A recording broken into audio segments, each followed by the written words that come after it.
Thanks, everyone. Good night, and thanks for joining us. We're talking about our 2026 series about zero waste. My name is Whitney Ziegler. I'm the founder and CEO of Big Rocks Organizing, and we are a women and LGBTQI owned professional organizing and move management company based out of Portland, Oregon. And I'm proud to introduce my co-stars here tonight, Karin and Jean. Thank you for joining us on this journey as co-pilots, and thank you all for coming. We're hoping that you can share great questions and tips and things that you've learned along the way as well. We're going to focus tonight on zero waste, food prep, and storage. So with that, because we have a smaller, more intimate group tonight, I'd love to hear if you have any specific questions or topics that you'd like to see covered tonight.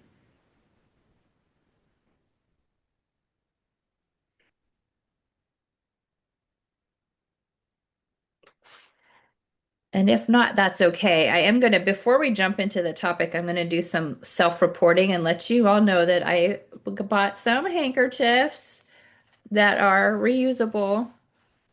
I did quite a bit of research and I found a company based out of Texas. That's a third generation menswear company of all things.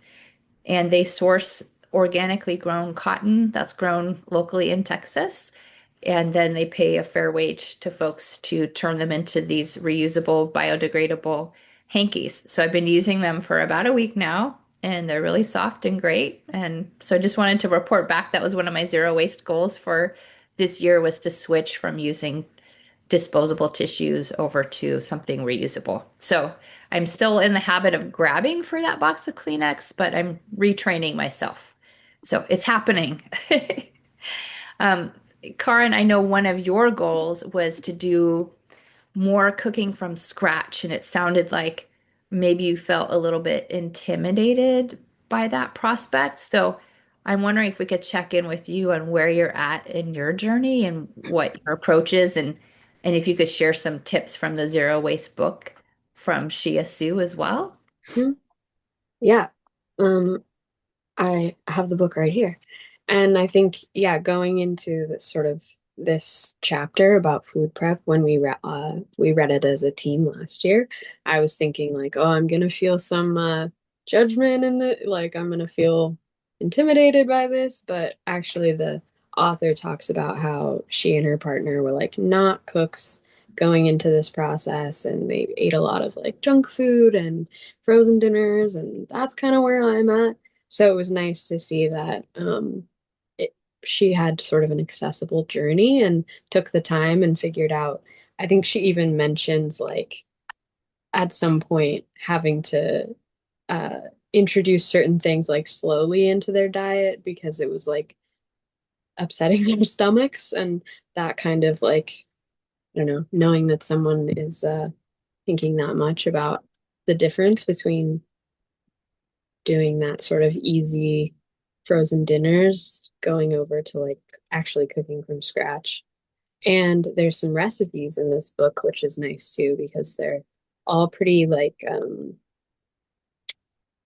you can change it up. You can do lots of different like switch out the vegetables, and they talk about doing that like seasonally and stuff based on just whatever's available.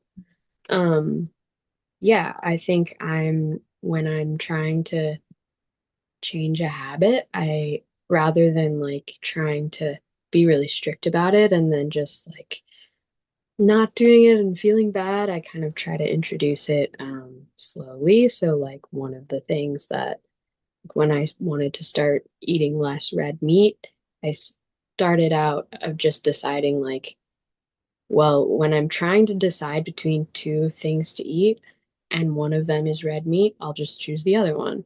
And or like at a restaurant when I'm trying to eat like more, I don't know, vegan or vegetarian meals, like I'll pick the option. It's easier when I'm already like trying to make a decision to let that be one of the introductions to like a new habit. So I think like when I'm at the grocery store and I'm stressed because I don't like meal planning, I'm trying to think of what I want to eat in the week. It's easier to kind of like let that be my deciding factor, rather than just like spinning my wheels in that decision making process. And then it's like a little bit more, um, yeah, feels more accessible to like get started on that journey rather than feel like, well, now I bought a bunch of vegetables and they all went bad and I didn't know what to do with them, something like that. And I think this is maybe one of the things too that somebody put in our slideshow, but like I have a few like good friends who live in my neighborhood, and when I end up with like too much of something because I didn't eat all my spinach, like there's someone that I can kind of share with. Um, yeah, and I think yes, it's been interesting to kind of focus more on that, but I'm definitely still learning and trying to implement more of that. And one thing that I've realized is the like the initial prep when I get home from the grocery store. I don't want to do it right away. I don't want to like put everything into its container and chop the things. But one thing that helps me do that is when I go grocery shopping, I'll buy a frozen pizza, which is not zero waste, but then immediately when I get home, I'll like preheat the oven and then decide I'm gonna make my frozen pizza and then use that time while it's cooking to do my like food prep and clear out my fridge and figure out where things go. So that's my like baby step into doing more of this. And if anybody has other little baby steps, I'd love to hear them because this is a big journey, but it's important. And yeah, I'm excited to. She talks in the book about like how much more delicious things are when you make them yourself. And that is my experience when I do make something from scratch. It's like so much better. But yeah, that's sort of some of where I'm at. Thank you so much for sharing that, Karin. I'm curious if anyone has tips for Karin on baby steps for meal planning and prep. I love your on-ramp being the frozen pizza. Something I'm struck by is, and this is age related. So I grew up in a household where that's what we did. I mean, I'm closer to 76 than 75. So, and spent a lot of time with my maternal grandmother. And she was a fantastic cook. And my mom, my parents owned a business from the time I was about 7 years old. So my mom became lazier and did more prepared things as they were more available, but initially prepared things. And I'd spent some of my life because I worked most of my adult life and had kids. But one of the things that struck me too is that for two reasons. One is I have colitis, so I need to be careful about what I eat. And the other thing is that I had breast cancer and had reconstructive surgery after a mastectomy that included a silicone implant that ruptured and leaked into my body. And so I go to great lengths to avoid anything that is going to add to what I've already been exposed to and what is still in my body. So all of the water in my house that I use to cook with and that I drink is all filtered and filtered to the point where it takes things like minerals and what's the thing that's often in lead out of the water and other things like that. So I'm very careful about what I eat. I take my own water when I go to other people's houses to eat. So, I mean, just things like that. So highly motivated and very seldom slip off that. So Thank So you. just to think about, you know, your own background and what you're used to and what motivates you to make the change. Um, Absolutely. Thank you. and to think about, we think about, we're talking about zero waste and just the fact that you're not using a plastic bottle, you're saving your body so much because there is so much plastic in our water already. And if you can make that change about filtering your water in a way that takes the plastic out, it'll make a huge difference about your own long distance health. But I'm just things to think about that all this, if you read the labels on prepared stuff, prepared food, it might motivate you even more to make things at home from scratch because there's a lot of stuff in food. I listened to an article on, I don't know, something online. Within the last week, it was about Costco and Costco in Europe compared to in the US, and all the things that Europe does not allow Costco to sell because of things that are in the food that are not allowed in food in Europe. So to think about reading the labels and going, nope, don't want that in my body, might be a motivator. Because I'm a terrible, well, not terrible, diligent label reader.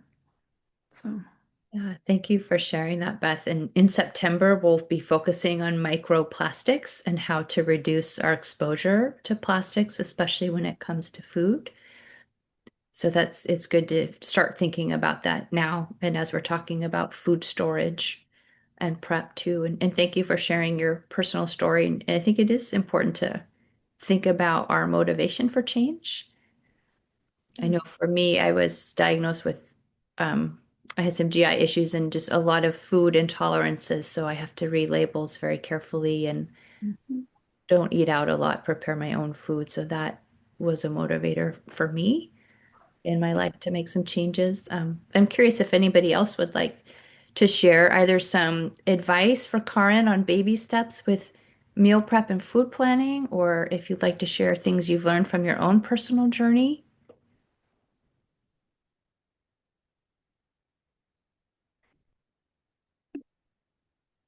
Yeah, Sue.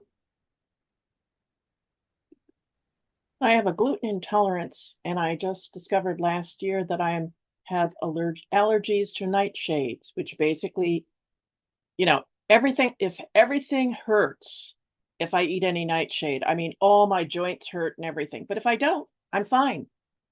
So it's a choice of being hurting or having mostly bland food, which is very frustrating. But I can my own chicken whenever it goes on sale because I only have a limited amount of freezer space. So food storage is important to me. And I too read labels religiously because of those problems. That's a tough one with the nightshades. For those of us who aren't familiar with what's in that family, could you? Oh, yes. Potatoes, tomatoes, eggplants, peppers. That includes paprika because that's a pepper. And that was one of my favorite spices. They also say goji berries and the herb ashwan something or other. I don't remember how to pronounce it and what the word is, but those are the key. But real Szechuan peppers are not in the nightshade family, and neither is black or white pepper. That was going to be my follow-up question about black and white pepper. Yeah. It's interesting what motivates us to read labels and to make those changes. Can you talk a little bit about canning chicken? I'm curious what that process is like because I don't know many people who can their own meat products. You have to have a legitimate pressure canner, not one of Instant Pots, because that's not a real pressure cooker for canning. Um, and I bought one from Bimart, but it was 23 quarts and it was too big and heavy for me to lift. So I got yes, exactly. I got a 16 quart from Walmart online, and I have been using it since 2019, something like that. And all I do is I wait until the chicken, I don't like to handle raw meat, unfortunately, but so I wait until the chicken is breasts are boneless, skinless on sale at a good price. That means $2 and under. And then I cut it in chunks. I put it in quart jars, pack it up, and then I put the tops on, screw them down, put them into the canner with water around it, and then I have to have it go up a certain way. Then leave it steam for about 15 minutes. Then you put the little heavy weight on top, and then you wait and you watch the pressure gauge go up. As soon as it hits that hits 11 or 12, I don't remember exactly which, then you start timing it for an hour and 15 minutes. So that totally cooks the chicken. I don't put anything in there. So if I run out of cat food, I can give him that because there's no salt or anything else. And here's him. He's a doll. And I have to watch it. I sit in the kitchen in a chair and I watch the pressure gauge, because if it goes below that, you have to start the hour and 15 minutes all over again. Yeah, exactly. It's very time consuming, but it's worth it. So, because as I said, I don't have freezer space, unfortunately. And then after the time is over, you let it cool down in the canner without speeding up the process at all. And when the pressure drops and you take everything off, you start taking the bottles out. And I have a towel. I put all the bottles on top of the towel so that they don't hit the countertop. And then you wait for the pop. Because what happens is the vacuum, things are like this, and the vacuum makes them go like that and make a popping sound. If there's still a dimple, that didn't take canning take, and I put it in the refrigerator and eat that right away. The others I put in the closet, and it's good for a year and a half, and I've waited sometimes 2 years. So No, that's good to know. I've canned salsa and pickles, but I've never tried canning meats before. this I just did in the last 5-6 years or so. I used to make pickles when I was in high school, and I used to can jam and stuff like that, but I had never done pressure canning. Awesome. Thank you so much for sharing that. Would anybody else like to share any food tips or tips for Karin on meal prep? Karin, I could share with you some of the tips that I have, and I feel like I was much better about meal planning in my 30s than I am now in my 40s.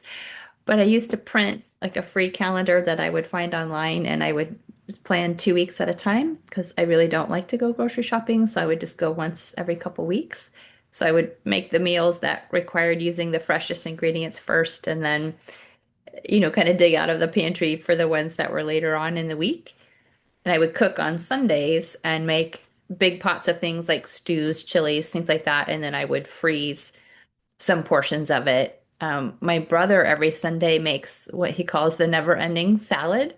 So he has this huge salad bowl that's probably like, I don't know, not quite as big as Sue's pressure canner, but it's a generous size. And he makes this ginormous salad, and he takes it and he puts it in the fridge at work, and then it lasts him the whole week.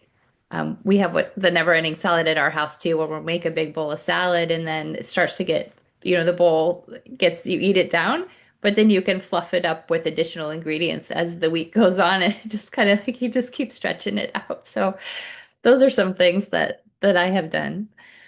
Does it start to wilt? No, and you can like eat all the lettuce, and then maybe you add a new batch that you wash and prepare, or that's, still good. Or maybe you get from a friend who has too much spinach, like you said you share. But then maybe you just chop some more fresh veggies and add. Yeah. And Sue says in the chat for period, I told you about using flannel. Oh, Sue measured the flannel. So different topic here. We were talking about like panty liners and things that we can use that are reusable for menstrual products or things like that. And the flannel, it's about 1 yard. Okay. Thank you so much, Sue, for adding that. And we are going to have a whole month where we talk about bathroom products and things we use in the bathroom and all that. So we might have you share that tip again. Something that I also found helpful is some cookbooks have meal planners in the back of them. So this one I'm looking at is called Against All Grain by Danielle Walker, and it's called Meals Made Simple. And they're gluten-free, dairy-free, paleo recipes. They could be made vegan or vegetarian as well. But in the back of the book, she has an 8-week meal planner. So you can have variety, but then she has a grocery list that's attached to each plan for the week. So you can just take a picture of it with your phone or copy it and take it with you to the grocery store. So that can be helpful, Karin, that there are some resources already out there with the pre-made meal plans Yeah. for whatever fits your diet. And then I have used ChatGPT actually for meal planning. It's been helpful. I can let it know what's in my pantry, how much time I have to cook something. For example, we were going camping and I needed to bring, we were assigned, my partner and I were supposed to bring a dessert. And we had a whole bunch, we have a cherry tree that's 2.5 stories tall. And so every year when it fruits, we just have to come up with all these creative ways to preserve and use the cherries. So I said, I need a cherry dessert recipe that has 4 ingredients or less that I can make in advance and that I can do in under 30 minutes. And I put it into ChatGPT and it gave me 5 options in like less than 30 seconds. And I read through and it had this cherry crumble that you make in glass mason jars and then you store it overnight and eat them the next day. And so it was really easy, like 4 ingredients or less, and I was able to make those for the camping trip and take them with me. And Sue says the elements of baking, making any recipe gluten-free, dairy-free, egg-free, or vegan, a book that she recommends. Thank you so much for putting that resource in the chat, and we'll share it in our newsletter coming up. We'll have a recording, link to this recording, and we'll also share any resources in our slideshow as well. So I don't know if that's helpful for you, Karin, some ideas for baby steps into meal planning. Yeah, I think I definitely used to be more of a cook when I lived with my family because then everyone would kind of take turns and I would help or I would make a meal and it's easier to cook somehow for more people than at least for the the yeah, motivation to do it for yourself. And yeah, and I've really been enjoying, oh sorry, it's loud here. I've been enjoying getting cookbooks from the library because yeah, then I don't have to have it forever, but I can figure out what I like out of it and then yeah, I get that variety. So that's another That's fun great. element. Yeah, when I got back from Vietnam from traveling at the end of last year, I got some Vietnamese cookbooks from the library so that I could try making some of the recipes from the favorite dishes that we had when we were there. And I wouldn't say they taste exactly the same, but it's been fun to learn and to experiment and try to recreate them. What were some of your favorite things? Definitely some of the soups. We ended up making a smoked turkey pho, which is the meat broth with the noodles and different vegetables. It also we went to different Asian markets in our area that we hadn't visited before and bought local produce there and products that were directly imported from Vietnam and other countries in Asia. So I think it opened up some new worlds for us, and we're supporting local businesses that are family owned and run, and so that feels good too. Mm. Oh, my next thing is I'm going to try to make egg coffee, Vietnamese egg coffee. So I'll let you know how that goes. It's just me, and all winter I've been making soup at least once a week, and sometimes I'll invite somebody over to help me eat it. But I'll eat it for a couple of days, but I'll also freeze some of it. So later on, I have a couple of more meals that I can just pull out of the freezer and thaw and don't have to cook for a couple of meals down the road. And sometimes I'll have 2 or 3 different soups in the freezer. Yeah, isn't it nice, Beth, when you're really tired and you don't want to cook and you open the freezer and oh yeah, there's that chili I made or soup, and you can just defrost it and have a nice meal and not have to worry. See, Sue has a question. Can you mention some of the markets? Sue loves ethnic markets for new ingredients. Yes, Sue. So I'm in Beaverton. I'm not sure where you are, but we have a large Asian population. So there's one called Asian Family Market, and it's located at 117th and Canyon in Beaverton. There's also a Vietnamese cafe in there called a Theme Cafe that I like to frequent and buy coffee beans from. We have another one called Tan Tan Cafe, and they sell products that they make themselves, like fish sauce, and they have coffee beans that are grown in Vietnam but roasted here in Portland. And they make peanut sauce and other kinds of sauces, and it's owned by a woman and her two daughters. So I love supporting again a locally owned business. I think their sauces are in New Seasons markets and other stores as well. Do other folks have local ethnic markets that they want to highlight tonight?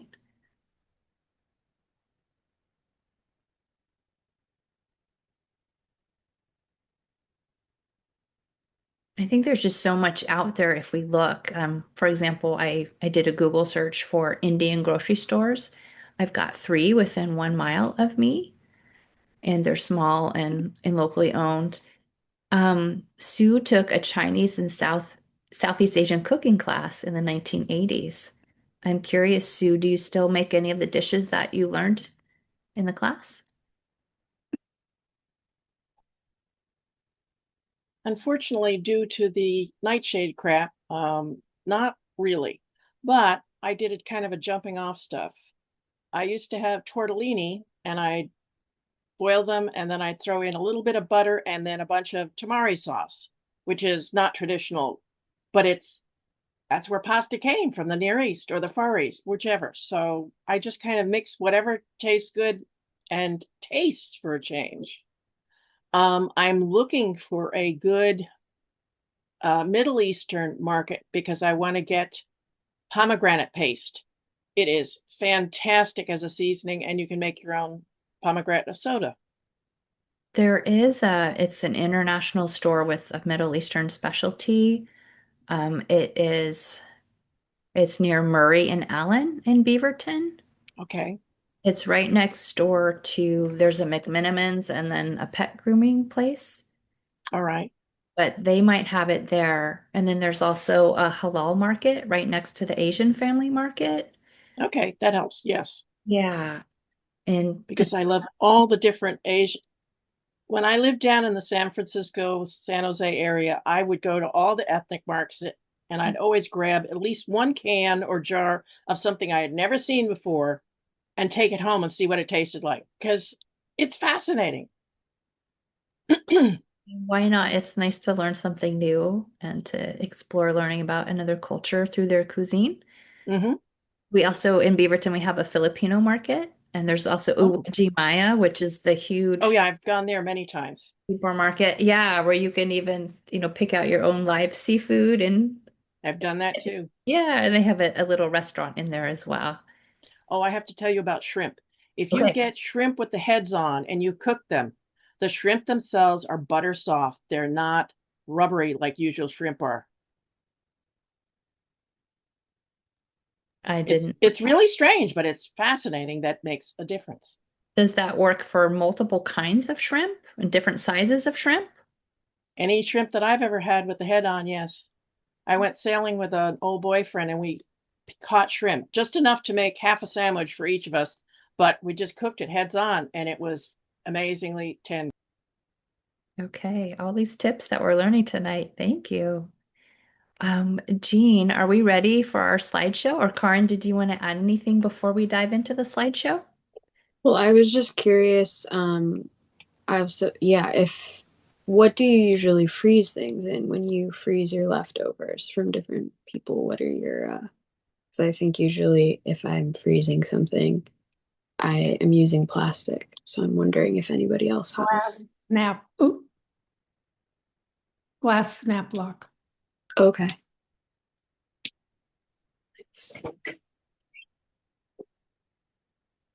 Plastic, and I get Bon Maman jam, which is from France, which means it has less crap in it.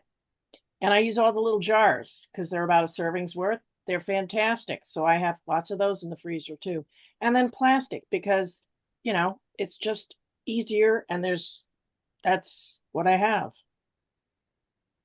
Yeah, Thank you. we tend to use either glass or plastic Tupperware with the snap-on lids, Karin. In the past I had a food saver, which is also using plastic, but yeah, I'm trying to get away from it, but the glass can be so heavy, or if all Mhm. of my glass containers are in the freezer, then I have nothing to use for daily use. So still trying to figure that out myself as well. Yeah. Does anybody else use anything else to freeze things in? I know there's something called Super Cubes. Has anyone used those? And it's spelled Souper? Sort of like a big ice cube tray, right? Yes, for servings of soup. Or some people will use ice cube trays to put pesto or other sauces or spices in if maybe they don't need a big serving.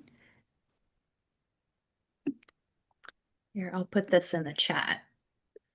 And then I think and Yeah. Mari said that there is a large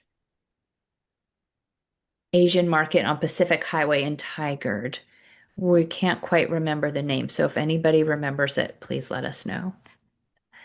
And we'll put it in the chat. And Sue says that she can't get the snap-on lids off. Is that when they're frozen, Sue? Oh, sorry, you're on mute. Or is it dexterity? It's my hands aren't strong enough. I've had that issue too. Sometimes if I like, especially if it gets stuck on one side, it just won't. Yeah, I just can't. So what I do is I've bought the Pyrex things that have the plastic lids on top, and I use those. Those work, but the snap-on things, they're too hard to do. I cannot. I have whole bunches of the Pyrex with the little round lids. They're wonderful. They are. I love those. Yeah. And you can get replacement lids online if you need to. I've done that in the past. And I'll be a broken record and say they're all over the thrift stores. I'm sure they are, even though Goodwill doesn't want things that have lids or that don't match. But Mm. we've gone to Goodwill to look for a lid for a pot or to replace for something else, and they do have them. So yeah, Jean, would you kindly start our slideshow? Thank you so much. So we just put together a few resources and slides to help with our discussion tonight. So if anybody has questions or comments or resources that you want to add, please feel free to jump in. Let's go to the first slide. So this is the pot rack from my kitchen. A lot of our clients struggle with space for storage, and oftentimes we'll recommend going vertical, like going up, because a lot of us have wasted space that's not utilized if only we look up. So here's an option for storing some pots and pans if you don't have a lot of space in your kitchen. And they're also easy to see and just reach down. Oh, sorry, go ahead, Jean. We talked about the Instant Pot, which you could check out from your library if you are curious and you haven't used one before. And as Sue said, it's not a true pressure cooker, but it does a lot of things and could possibly replace multiple small appliances, especially if you have limited storage space. We try to encourage our clients to purchase multi-tools rather than tools that only have one use or function. So you can even make yogurt in these. I saw a client from India who did that the other day and it looked really delicious. I've never tried to like bake a cake in one yet, but I'm curious what people cook in their instant pots if you're willing to share.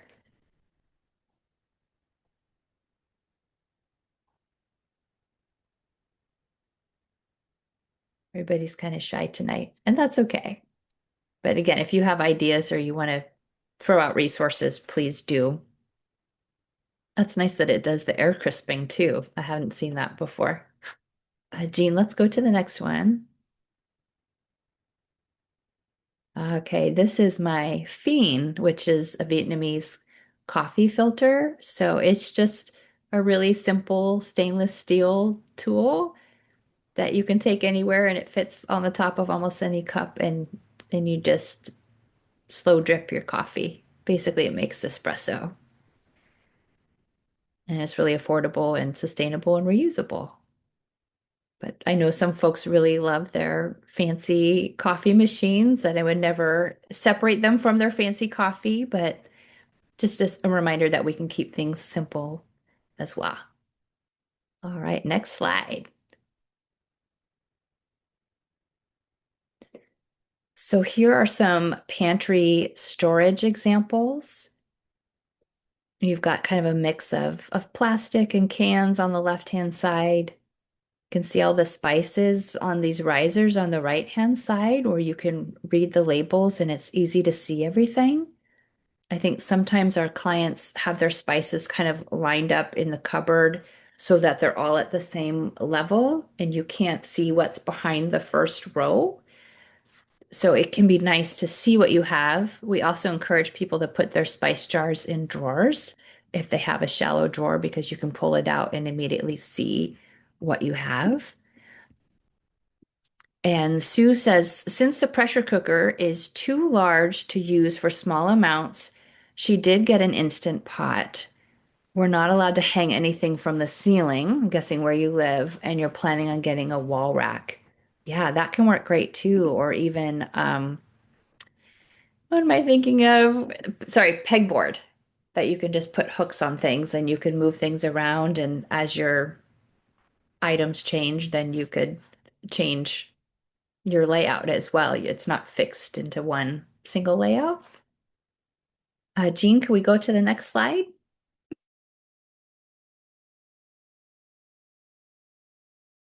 Okay, I have to explain this one. My wife made this. She worked for 36 years in the Forest Service and loves all things wood and loves to build birdhouses. So this is a plastic bag dryer. So you can wash the bags before you reuse or recycle them and hang them over these little birdhouses to dry. So you can see in the bottom right-hand square, there's just a piece of wood that was from a tree in a branch in our backyard that fell off. So it's about maybe an inch and a half thick. So she cut it and then drilled holes in it and got these dowels. And the little birdhouses came from a craft store. And she had fun painting each one. And then now it's this plastic bag dryer that we use every day. So I don't know if anyone else, I know they sell plastic bag dryers too that you can get online. But this was a fun crafting project. Next slide. So we also have hanging from that pot rack in the kitchen. You can see on the left-hand side, it's basically a fruit and vegetable basket, kind of for overflow or for items that shouldn't go into the fridge, like the bananas, because they'll turn black. And then it looks like somebody has their coffee mug holder from our team and a knife block. So just something that's really easy to use, grab and return. Some of our clients use a magnetic knife holder that can go on a wall. So their knives are again stored flat and vertically and don't take up counter space if they have limited counter space. Or some of our clients put their knives in a drawer. Also depends on if they have small children too, and we need to keep the kids away from the knives. Next slide. Okay, so now we're on to our zero waste kitchen tips. This is a website that we learned about called Zero Waste Kitchen, and it's a nonprofit website, but they have a lot of recipes and tips for living sustainably and how to cook zero waste, and also about gardening and composting, because it's kind of that full evolution, that full cycle, right? I don't know if anyone else has other websites that they would recommend.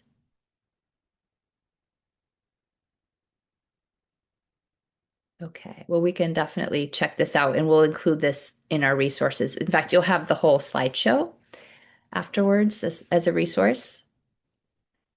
Let's see, Sue says that she gets empty box bottoms from Costco and uses them as quote unquote drawers in her cabinets. And then she can pull them out and see the items and put them back.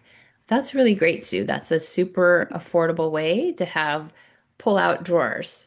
I love it. Any other tips that folks want to share? Okay, zero waste storage. It's okay to go forward, Jean. Thank you.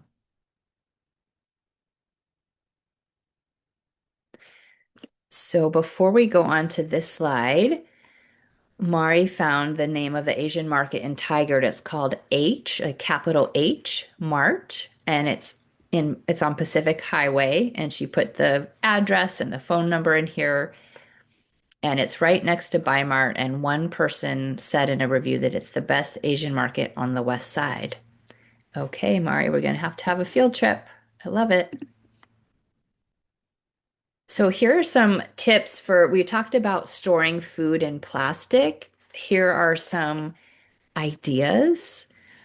You can trim the ends of herbs and store them in mason jars of water in the fridge. You could put potatoes and onions in a dark spot in a basket in your pantry or in a closet. You can wrap lettuce in a reusable tea towel and refrigerate it.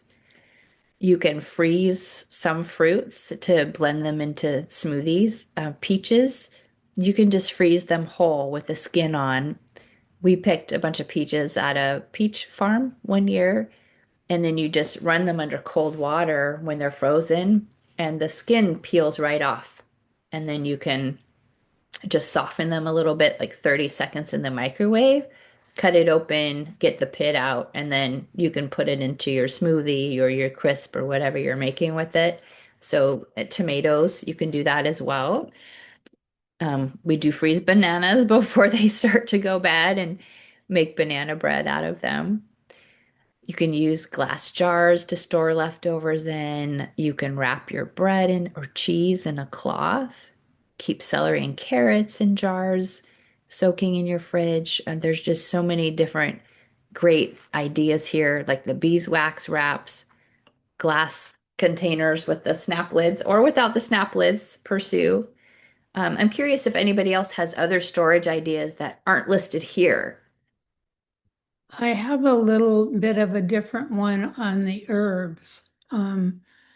Use a glass jar but to put a plastic bag over them with a rubber band at the bottom so it seals it. And it works better than just in the glass jar. Do you have little air holes in the bag or just Oh, not at all. not? So we don't want exposure to the air. Yeah. And Perfect.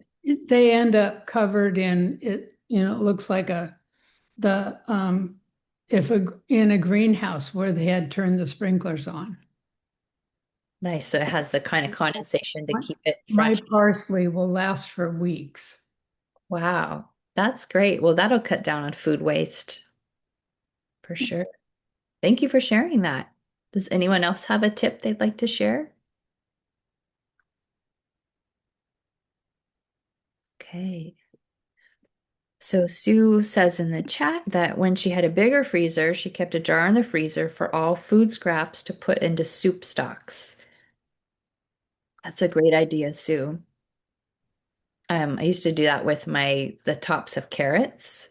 I'd cut them off and put them in the freezer, or carrot peelings, for example. Those can be great to put into soup stocks as well. And When I used to have access to a deep freezer, I would keep a jar with like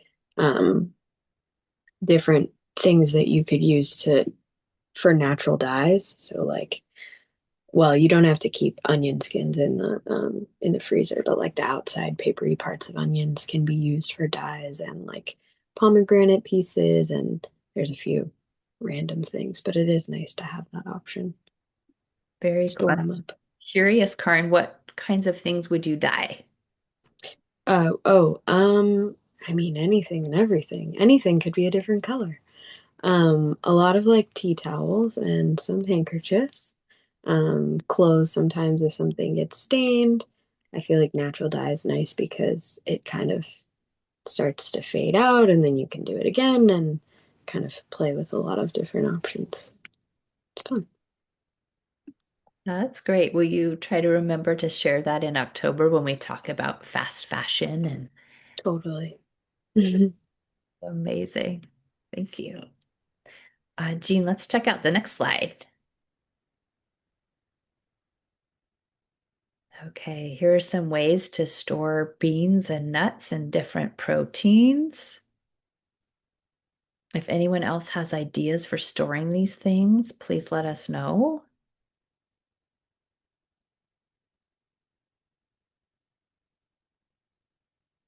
Okay, we'll go on to the next one. Okay, oils, spices, condiments, teas. Has anyone tried making their own nut butter or nut milk?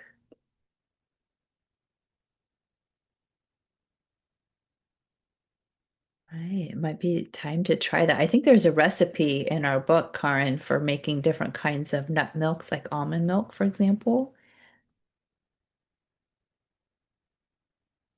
But You're my, right. In the section where she talks about the blender. yes. Yeah. And how many different things she can do with the blender.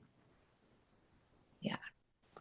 No, I like that part. And for those of you who haven't checked out the book, maybe consider getting it from the library. It's a really great, easy read with lots of fun, colorful photos and recipes and tips.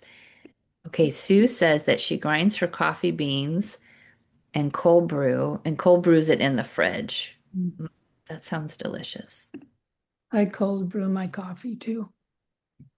Nice. Do you also use the fridge or what's your process, Beth?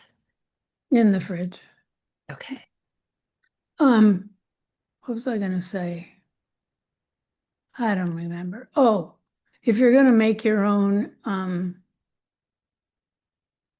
almond butter or almond milk, for example, you need to take the dark skin off. There's something in it that's not good for your gut. That's good to know. We'll have to look into that. Could somebody please put the name of the book in the chat? Wonderful question, Mari. Yes, we will have either Jean or Karin do that if you would. And the oils, I don't know if anyone has tried making infused oils. I've done that with different herbs that we've grown in our garden. I'm also allergic to garlic, but I can have garlic infused olive oil. So that's kind of my cheat for being able to kind of add a garlicky flavor without actually consuming garlic. I don't know if that might work for other people who have sensitivities or not. Just an idea. Jean, could we go to the next slide, please?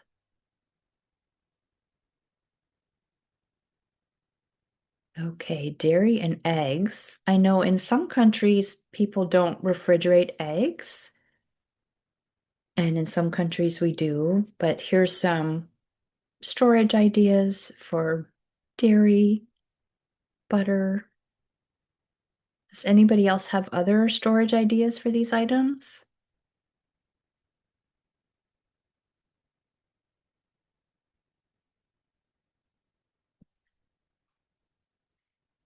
And Sue says that's because those countries do not wash their eggs. That is 100% true. If you don't wash your eggs, they do last longer. When I lived in Poland in the Peace Corps, that's how eggs were stored. Yeah, and thank you, Karin, for putting the name of the book in the chat. Appreciate it. Switzerland either. Yeah, a lot of countries, I think. Let's go ahead and go to the next one.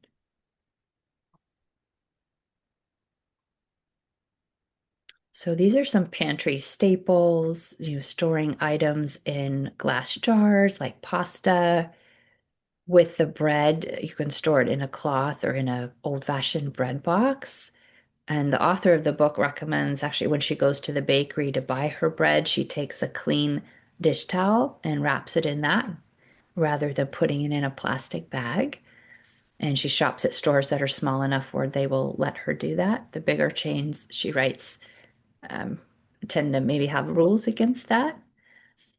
So here are some other ideas for folks. Oh. Next slide. So we talked a little bit about canning meat, and here's some like mass-produced meat in cans. We didn't have a lot of luck finding good storage solutions for meat that didn't involve like plastic, especially if you buy it at the grocery store. Does anyone else use anything besides plastic or maybe or cans to store their meat? Any other ideas? Maybe, well, butcher paper, possibly. But I think that has wax on one side, and I don't know that that would be compostable. Yeah, it's not. Yeah. I know. I feel like meat is a tricky one. Sue says aluminum foil in the freezer. Okay. Mm-mm. No, because aluminum has BPA. Is that right? Yep. Okay. So even if it's not exposed to heat, Beth, is aluminum Yeah, not? yeah. Okay. All right. And I think that's coming up later in our slideshow is talking about that. Next slide.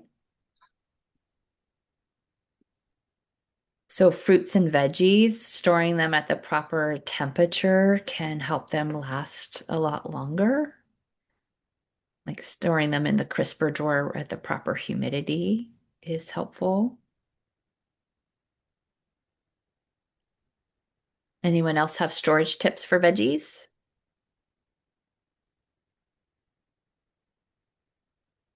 Okay, we'll go to the next one.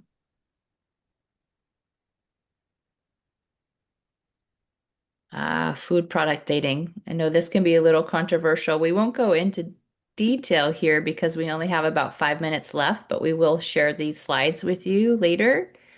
Um, yes, Sue reminds us in the chat that certain fruits have to be separated from apples.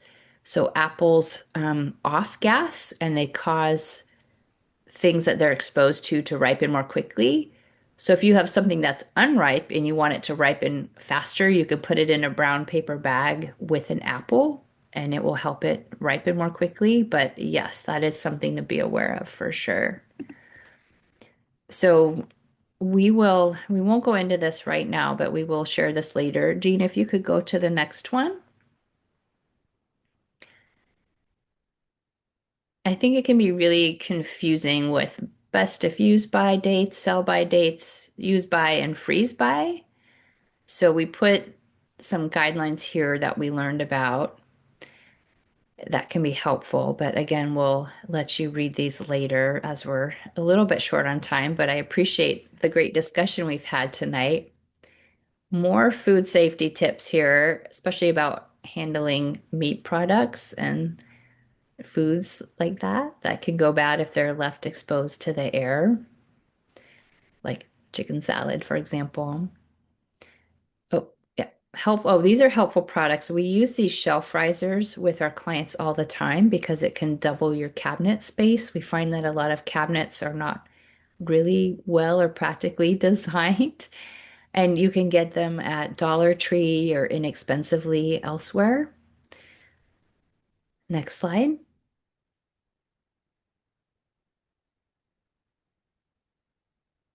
Here are some pictures of pantries and storage areas that we've helped organize for folks. A lot of our clients, myself included, tend to be Costco shoppers, and so your volume can really ebb and flow.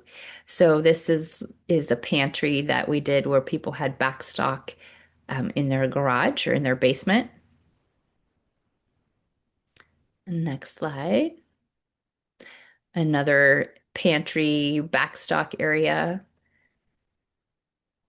It's nice to be able to see what you have and then put the items that are going to expire first in front. And using clear containers can be helpful so you can see. These little can dispensers are also pretty inexpensive and it makes storing canned goods easier. You can kind of grab and go, and they work for sodas or sparkling waters as well. Next slide. Any questions or comments or resources?